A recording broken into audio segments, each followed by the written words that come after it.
아버지 하나님, 은혜 가운데 나아가기 원합니다. 새로워지길 원합니다. 주의 놀라운 축복 가운데 있게 하여 주시되 다스림을 받게 하시고 하나님 원하시는 일들을 쫓아 행하는 믿음의 삶을 살게 하여 주옵소서.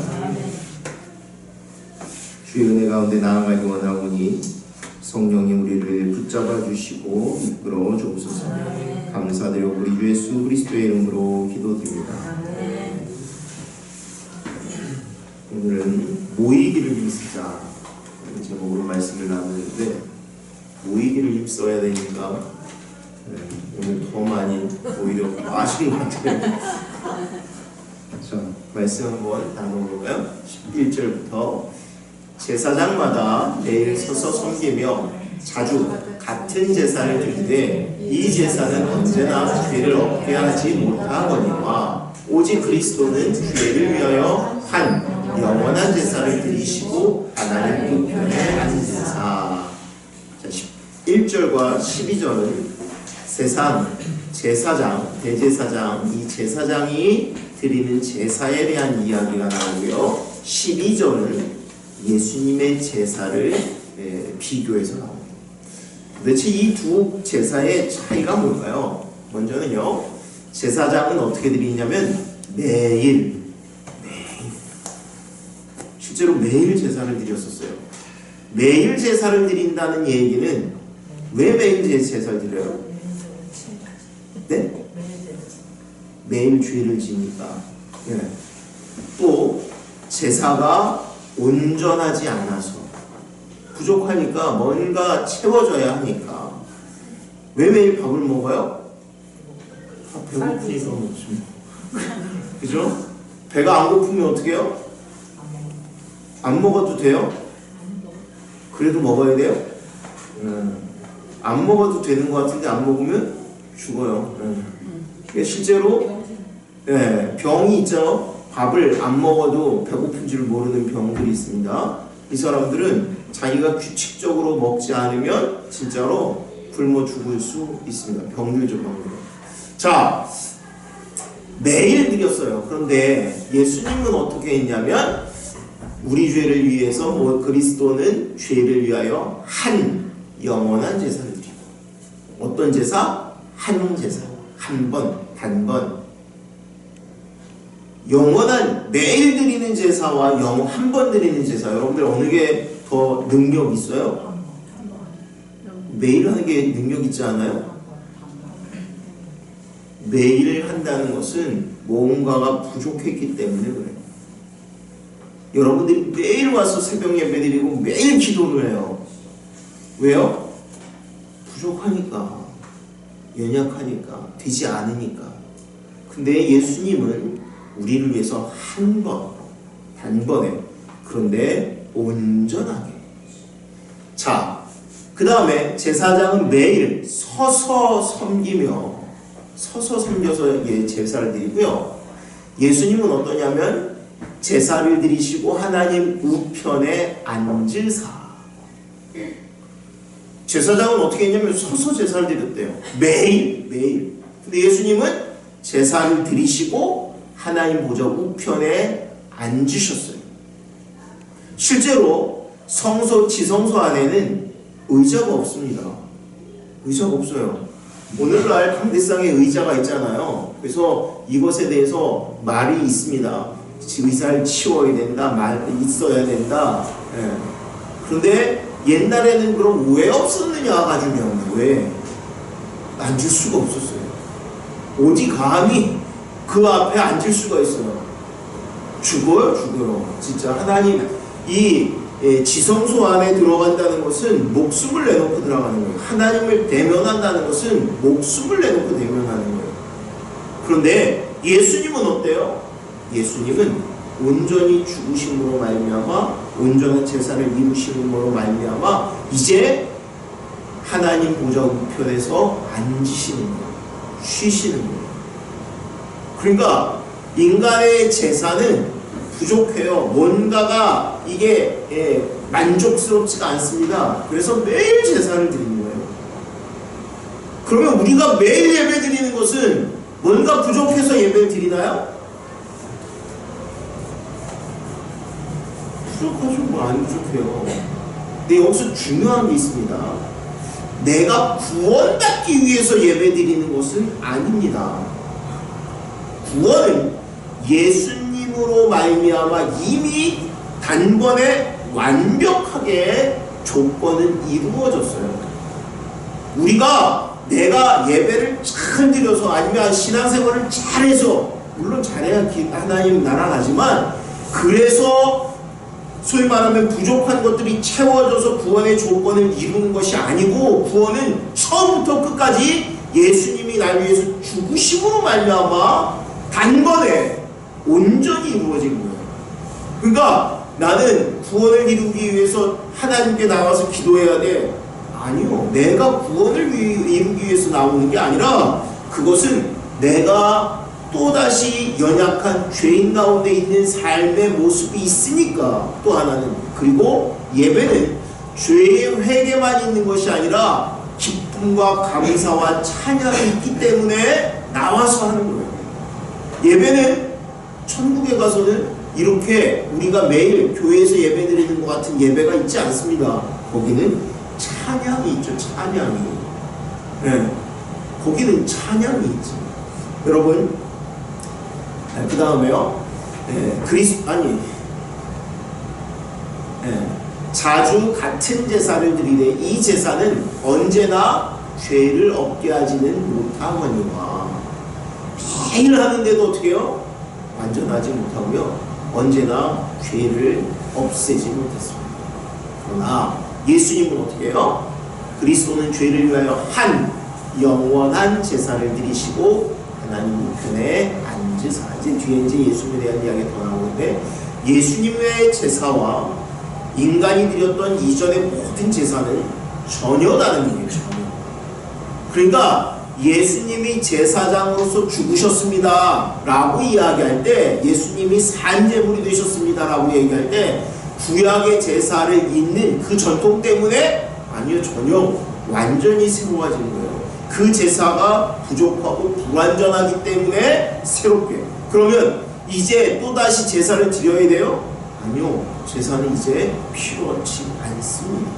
예수님이 완전하게 죽으심으로 말이야. 죄에 대한 제사는 필요치 않습니다. 그 다음에요. 함께 읽겠습니다. 그 후에 자기 원수들을 자기 발 형상이 되게 하실 때까지 기다리시나니 그가 거룩하게 된 자들을 한 번의 제사로 영원히 온전하게 하셨느니라. 네, 원수들을 자기 발등상이 되게 하실 때까지. 발등상이 뭐예요? 발등상.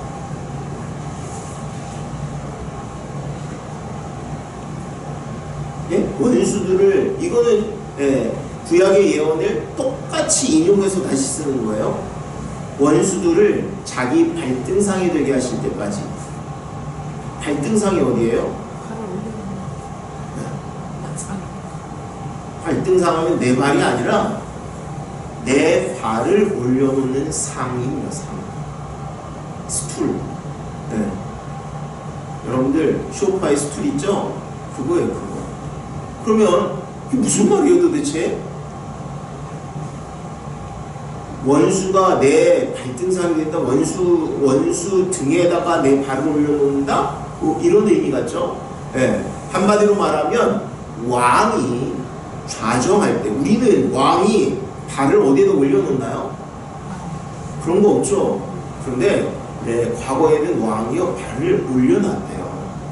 그런데 이것은 안식을 의미하기도 하고 왕이 좌정했습니다 라는 의미도 있대요. 아무튼 예수님이 언제까지 참으시냐면 이제 온전히 그 영광의 보좌에 앉으셔서 모든 괴계가 깨어질 때까지, 그때까지. 그런데요 14절에 보면 그가 거룩하게 된 자들을 한 번의 제사로 영원히 온전하게 하셨느니라. 여러분들은 지금 온전한 자들이에요? 불완전한 자들이에요? 불완전해요? 내가 불완전해요? 내가 불완전하다는 얘기는 예수님의 제사가 불완전하다라는 말입니다. 나는 아까 뭐라고 했어요? 구원에 있어서는, 하나님이 베푸신 구원의 조건에 있어서는 온전해진 거예요. 내가 뭘 더해서 채우는 게 아니라 예수님이 십자가에서 죽으심으로 말미암아 내가 온전해진 거예요. 처음부터 끝까지 조건이 내게 있는 것이 아니라 하나님께 있었고 예수님으로 말미암아 그 온전한 조건이 충족되어져서 내가 언제 단번에 영원히 온전히, 요거를 잘못하면 이단으로도 빠집니다. 그래서 이단들은 어떻게 얘기해요? 이단 중에 한 이단, 구원파가 그러죠. 구원파가 얘기하기를 뭐라고요? 내가 영원히 온전해져서, 그래서 어떻게 해요? 무슨 짓을 해도 상관이 없어. 그래요? 아까 제가 뭐라 했어요? 구원의 조건에 있어서는 하나님 나를 온전히 영원하게 만드셨습니다요. 근데 나는 여전히 죄인이에요. 내가 진짜 죄가 없어서가 아니라 예수님이 우리의 죄를 미빈하신 거예요. 이미 십자가에서 감당하신 거예요. 그러면 그 은혜를 받은 자가 정말로 내가 은혜를 받았다면 예수님을 또다시 십자가에 못 박는 행동을 해야 돼요? 당연히 아니죠. 무슨 짓을 해도 된다는 얘기가 아니라 하나님이, 예수님이 우리의 모든 것을 씻으시고 온전하게 했습니다 라고 얘기하는 거예요. 그러므로 그에 합당한 삶을 살려고 애쓰고 노력하는 거예요. 우리가 죽을 때까지 쉽지 않습니다. 그러나 우리의 삶이 정말 그에 합당한 자의 모습이 되기 위해서 사는 거예요. 여러분, 왕자로 태어나면 좋을 것 같으세요? 안 좋을 것 같으세요? 네? 힘들어요? 네. 근데 또 누리는 것도 있잖아요. 근데 처음에 태어난, 우리 왕자로 태어나는 건요, 그야말로 태어나면서부터 왕자예요, 왕자. 그래서 교육도 그렇게 받지만, 그런데 왕자로 태어난 아이하고 그냥 서민의 아니면 천민의 아들로 태어난 아이하고 태어날 때부터 생각하는 거나 이게 다 달라요? 똑같아요. 그런데 교육하고 훈련하면서 이 아이는 왕자로 자라나는 거예요. 그죠? 처음부터 왕이 아니었는데 태어날 때부터 왕이 맞아요. 근데도 진짜 훈련받고 교육받고 자기가 해야 할 것과 하지 않아야 될 것에 대해서 철저하게 구분함으로 말미암아 왕이 되어져 가는 거예요. 우리도 똑같아요. 예수님으로 말미암아 이제는 다시 태어났어요. 다시 새로워졌어요. 그러면 이제 어떻게 살아야 돼요? 하나님의 자녀의 삶을 살아야 되는 거예요. 이전에 악한 습성, 악의 자녀의 모습을 그대로 가지고 살아가는 게 아니라 하나님의 자녀의 습성을 배우고 보고 그러고 살아가네요.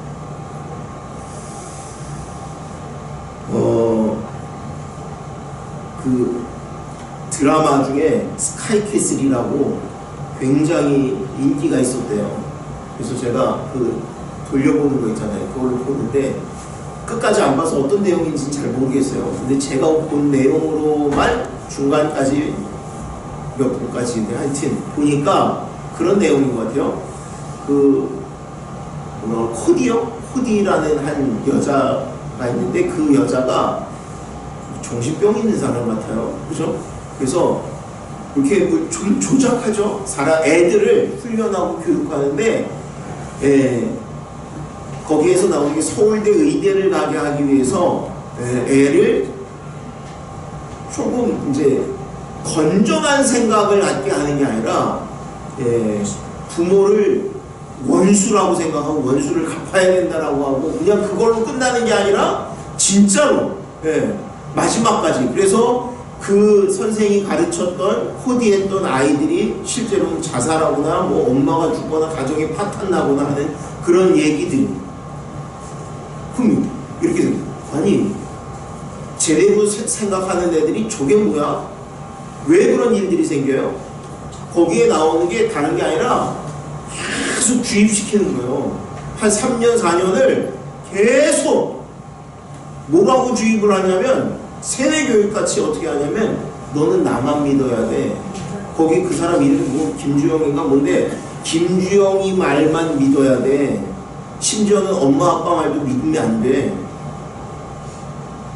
여러분 생각해 미쳤나? 근데 그 아이들은요 굉장히 불안한데 그 사람 말 다 듣고 하면 점수가 잘 나오거든요. 그러니까 그 대학 하나 가기 위해서 처음에는 듣다가 나중에는 가정에 대한 불신 이런 걸로 빠지는 거예요. 무슨 얘기를 하려고 하는 거냐면 내가 무슨 이야기를 듣느냐가 내 정신과 내 삶을 이끌어가요. 그런데 하나님의 말씀을 들어야 되는데 하나님의 말씀을 안 들어요. 누가? 성도가. 그리고는 세상 소리만 다 듣고 삽니다. 여러분 아이들이 자라날 때 가정교육이 중요하다고 얘기해요. 근데요 가정교육을 아이들이 행동하고 말하는 걸 보면 여러분들 내가 무식하지 않고 내가 뭐 특별히 많이 안 배워도 몇 마디만 애들하고 해봐도 얘가 가정교육을 어떻게 받았는지 또는 얘가 똑똑한 아이인지 미련한 아이인지 대본에 압니다. 그죠? 희한하죠? 단 몇 마디만 행동하는 것만 봐도 이 아이가 어떤 애인지 알아요. 그러면 내가 믿음의 삶을 사는 사람인지 아닌지도 똑같이 나타나야 되는 거예요.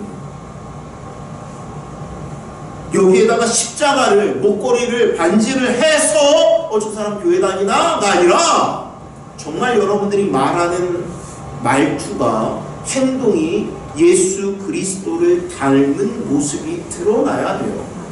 그게 옆 사람이 하라고 강조해서가 아니라 내가 그야말로 주의 말씀을 듣고 매일 묵상하고 그 길에 서 있기 때문에 그래서 튀어나온 거예요.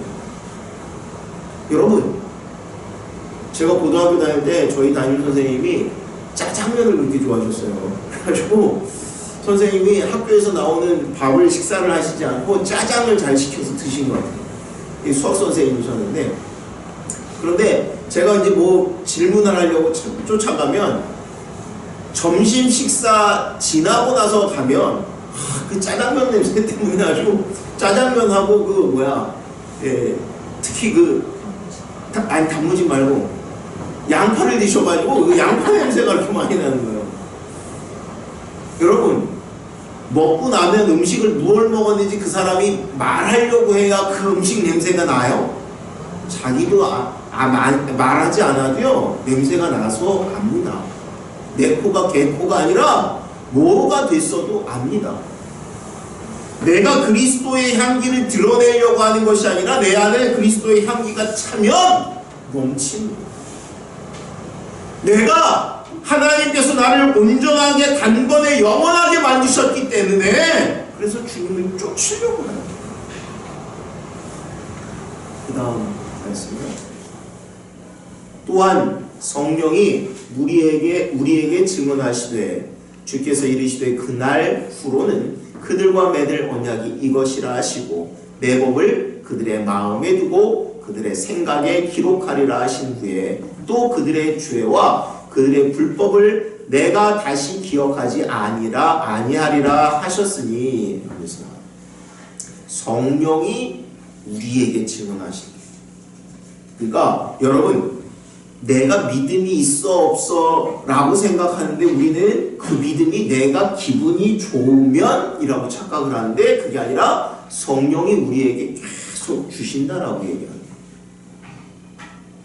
내게 믿음이 있는 것은 하나님이 내게 주시는 은혜로 말미암아 주어지는 거예요. 그래서 여러분 말씀을 잊지 않기 위해서 어떻게 하냐면 미간에도 쓰고 뭐 손에도 실제로 성지순례 가니까 아직도 이스라엘의 유대인들이 그렇게 다녀요. 외우고 있어요. 근데 오늘 성경은 뭐라면 너희 마음에 하나님의 말씀을 새기리라. 여러분 우리는 흔들립니다. 나는 넘어집니다. 그런데 하나님이 우리를 잡으시고 우리를 이끌어 가세요.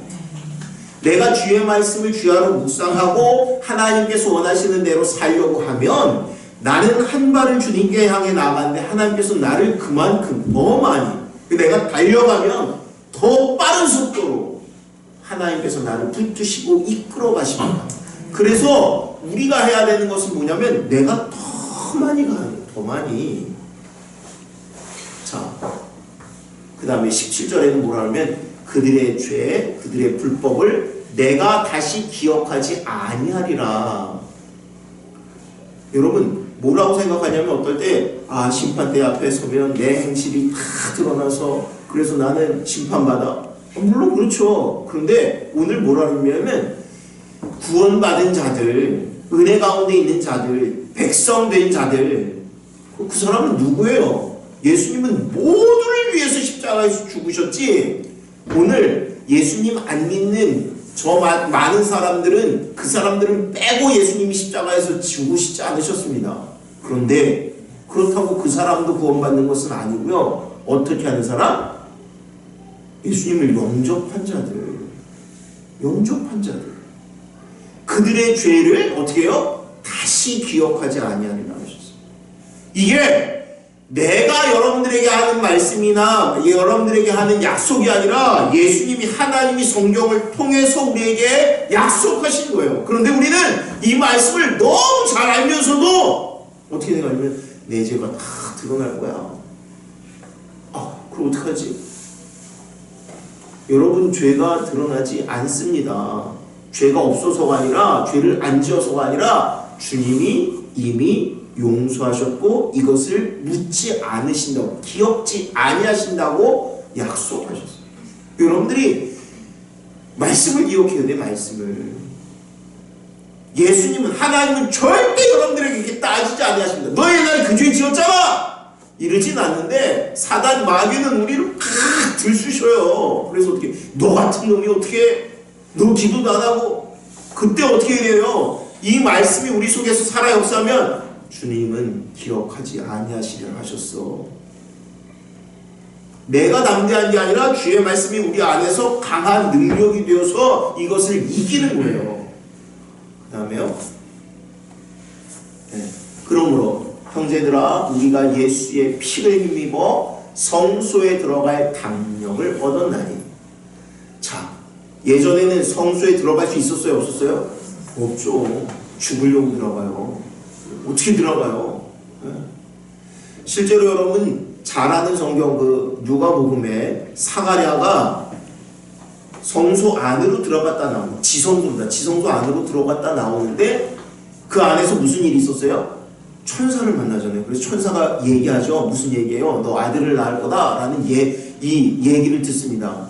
그런데 믿어요? 못 믿어요? 못 믿어서 하여튼 시간이 길어집니다. 성경에 보면 그때 백성들이 무슨 생각을 하냐면 무슨 일이 벌어졌나?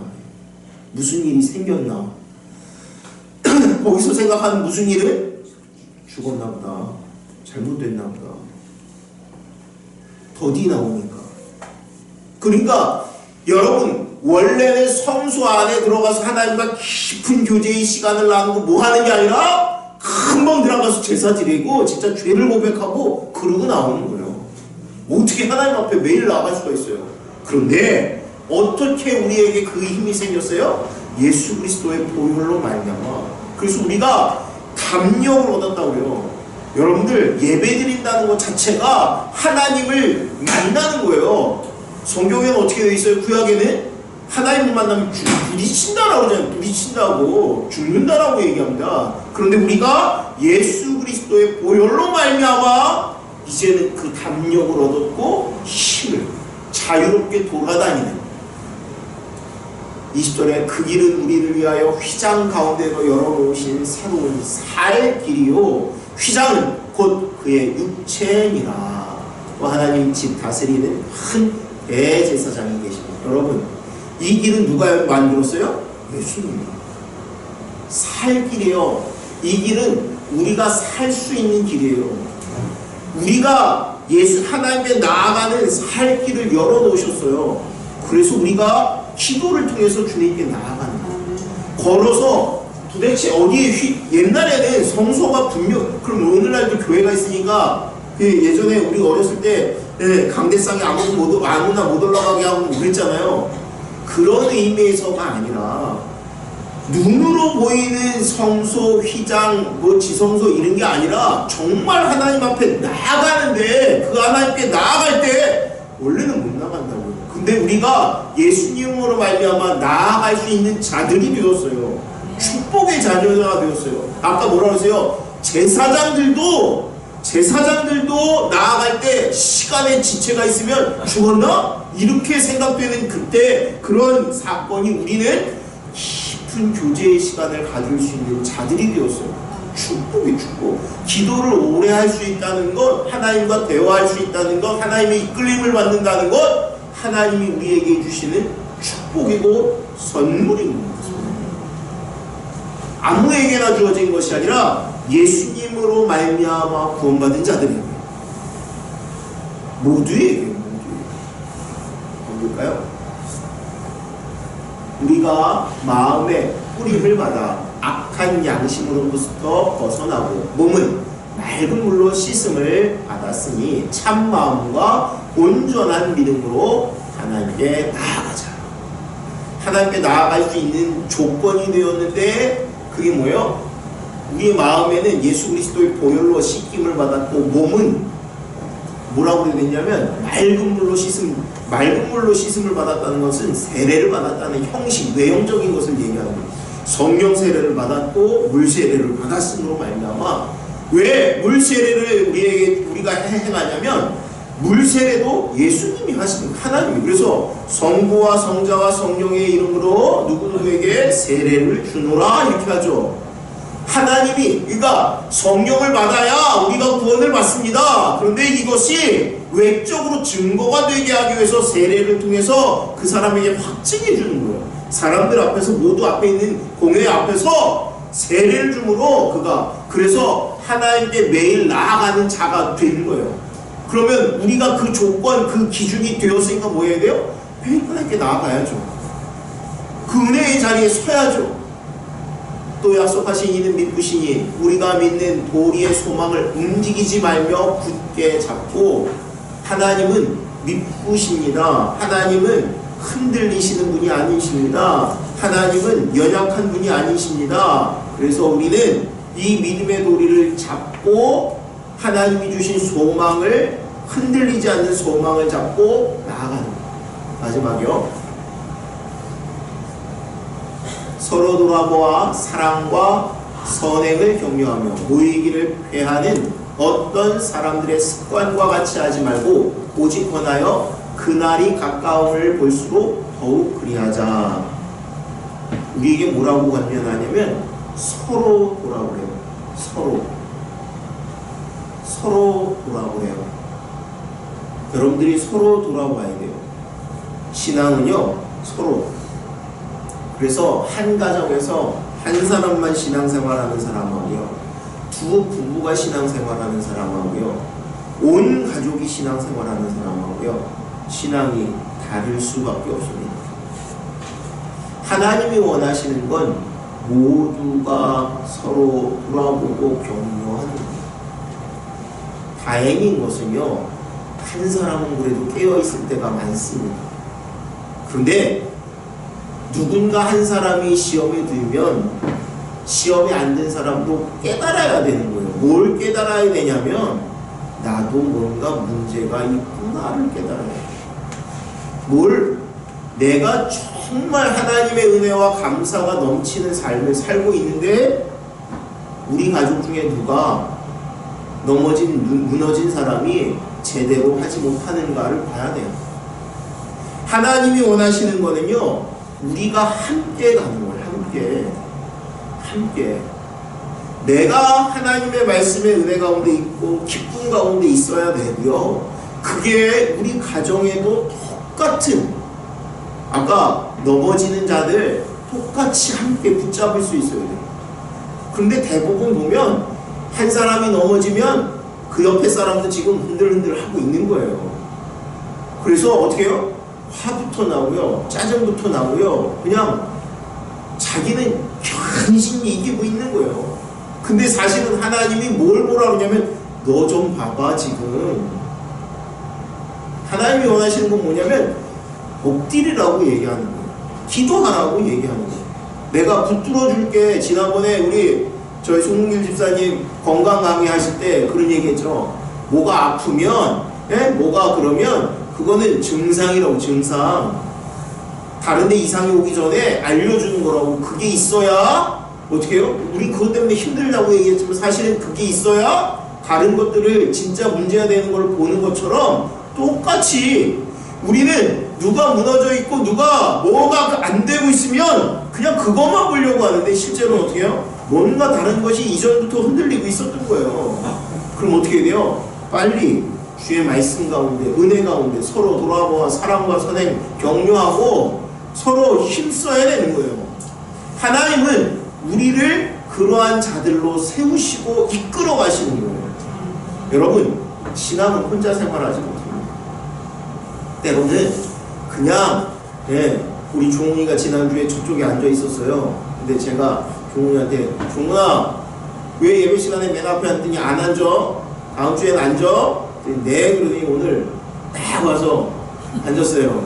내가 설교 시작 전에 기분이 좋아가지고 이렇게 봤는데 힘들어요, 그죠? 그러니까 몸을 움직여.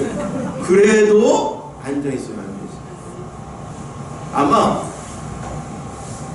종훈이를 제가 무시하는 게 아니라 종훈이가 신앙이 좋아서 하나님 말씀이 너무 좋아서 앉아있는 게 아니라 목사님이랑 약속해가지고, 그죠?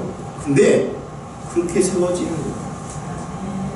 처음부터 내가 은혜를 알면 그럼 신앙생활 못할 사람이 세상에 어디 있어요? 아는 사람이 붙잡아주는 거예요. 함께 서는 거예요. 하나님께서 우리에게 뭐라면 모이기를 힘쓰라고 얘기해요. 이 모임은 우리가 하나님 나라 갈 때까지 천국의 기쁨을 이 세상에서 누리는 유일한, 여러분 교회에서 우리가 신앙생활 예배를 통해서 이것이 공급되어지고 회복되어지지 않으면 아까 제가 얘기한 것처럼 세상 말밖에 여러분들 머리에 남는 게 없어요. 기억되는 게 없어요. 말씀을 들어야 되는데 어디서 들어요? 어디서? 여러분, 하나님의 말씀을 듣고 정말 내가 움직여야 되는 기준이 분명히 서는 저와 여러분들 되시기를 주님으로 기도합니다. 사랑이 많으신 아버지 하나님, 주 은혜가